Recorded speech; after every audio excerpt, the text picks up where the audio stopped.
ఎందుకు పనికి రాకుండా పడి ఉండే వస్తువులను తీసుకుని వాటికి బదులు నిత్యావసరాలను నేరుగా ఇంటి వద్ద అందిస్తామని రాష్ట్ర public accounts committee chairman MLA Pulaparthi Ramanjaneyulu joint collector Rahul Kumar Reddy అన్నారు.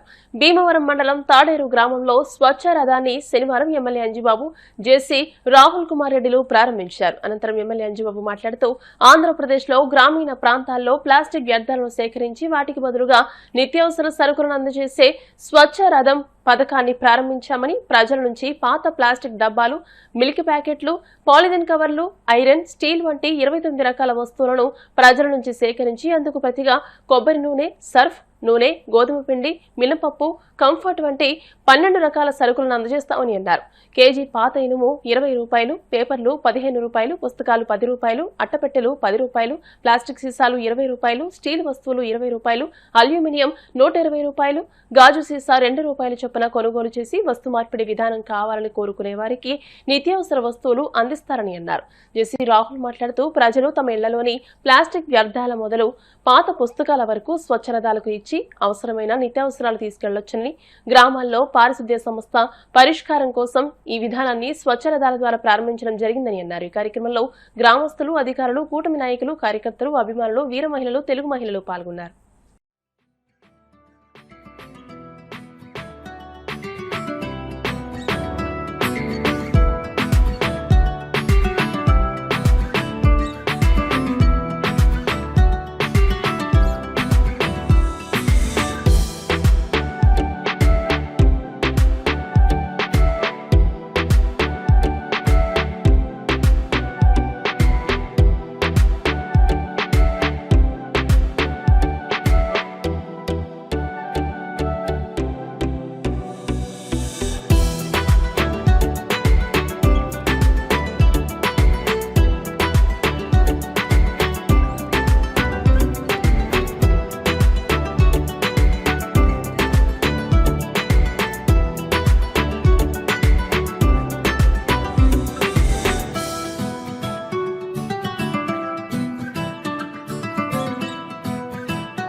రాష్ట్ర ప్రభుత్వం ఒక వినూతన కార్యక్రమాన్ని చేపట్టింది. పనికిరాని వ్యర్థాలన్నీ కూడా కలెక్ట్ చేసి రాష్ట్ర ప్రభుత్వం ఏర్పాటు చేసిన వెహికల్ వర్క్ దగ్గరకు తీసుకువస్తే అవి కేజీల లెక్కన వెలకట్టి ఆ వచ్చిన డబ్బులతోటి కందిపప్పు, పెసరపప్పు, మినపప్పు, గోధుమ పిండి, సబ్బులు, పేస్ట్లు ఇటువంటి అన్నీ కూడా ఇవ్వటం జరుగుతుంది. ఇనుమైతే 20 రూపాయలు, పేపర్లు అయితే 15 రూపాయలు, పుస్తకాలు అయితే 10 రూపాయలు, అగ్గిపెట్టెలు అయితే 10 రూపాయలు, ప్లాస్టిక్ బాటిల్స్ అయితే 20 రూపాయలు, గాజు బాటిల్స్ అయితే 2 రూపాయలు, స్టీల్ వస్తువులు అయితే 40 రూపాయలు, అల్యూమినియం అయితే 120 రూపాయలు, ఇతర వాటికి కూడా అన్ని ఖరీదు కట్టి ఇవ్వటం జరుగుతుంది. అలాగే కొబ్బరి నూనె, సర్ఫ్ ప్యాకెట్లు, బట్టల సబ్బులు, అన్ని పేస్ట్లు అన్నీ కూడా ఇవ్వటం జరుగుతుంది. దీనివల్ల మీ ఇంట్లో పనికిరాని వస్తువులకి ఆదాయం వస్తుంది. రెండోది, పర్యావరణం దెబ్బతినకోకుండా చెత్త చెదారం రోడ్డు మీద వేయకోకుండా మీరు ఈ వెహికల్ వచ్చినప్పుడు ఇవ్వటం వల్ల ఈ ప్రాంతం కూడా పరిశుభ్రంగా ఉంటుంది. దీనికి 2 ఉపయోగాలు ఉన్నాయి కాబట్టి ముఖ్యంగా మహిళలు ఇంట్లో వేస్ట్ పదార్థాలన్నీ కూడా బయట పడేయకోకుండా కలెక్ట్ చేసి ఉంచినట్లయితే వెహికల్ వచ్చినప్పుడు ఇవన్నీ నిత్యావసర వస్తువులన్నీ కూడా కొనుక్కుని లాభం పొందే అవకాశం ఉంటుంది. కాబట్టి దీన్ని ఉపయోగించుకోవాలని చెప్పి కోరుతున్నాను. సర్క్యులర్ ఎకానమీ ఏదైతే ఉందో, అంటే ఊర్లలో జనరేట్ అవుతున్న చెత్తని కాలువల్లో పడేయకుండా ప్రజలకి ఆదాయం వచ్చే విధంగా చర్య తీసుకోవడం జరుగుతుంది. ఇది పంచాయతీరాజ్ ఆధ్వర్యంలో, పంచాయతీ శాఖ ఆధ్వర్యంలో ఇది మొదలుపెట్టడం జరిగింది.